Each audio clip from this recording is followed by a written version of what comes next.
Sa una ay akala ni Dara, nakakampi niya si Freddy at tutulungan siyang linisin ang mga paratang labang sa kanya.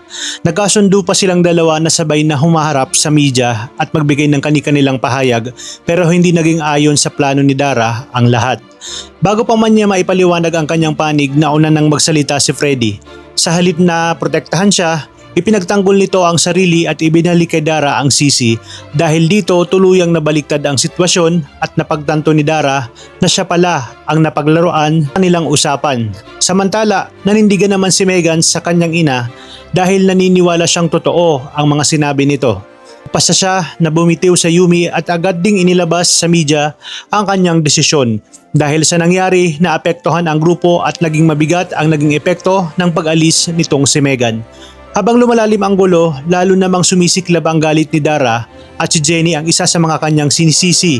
Hindi niya matanggap na matapos ang lahat ng nangyari sa pagitan nila Freddy ay nagawa nitong talikuran siya at ilagay sa alanganin ang kanyang pangalan. Bukod sa sarili niyang problema, inisip din ni Dara ang magiging epekto ng iskandalong ito kay Megan at ang posibilidad na masira ang karir nito. Sa puntong iyon, nagdesisyon siya na sabihin kay Freddy ang isang mahalagang katotohanan. Para kay Dara, hindi dapat mapunta kay Jenny ang pakinabang ng kumpanya ni Freddy dahil naniniwala siyang si Megan ang tunay na may karapatan.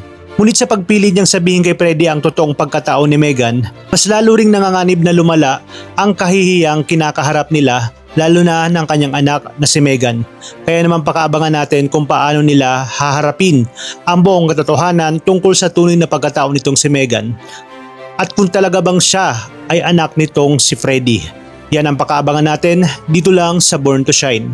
Maraming salamat sa inyong panonood at pagpalain tayong lahat, mga kapuso.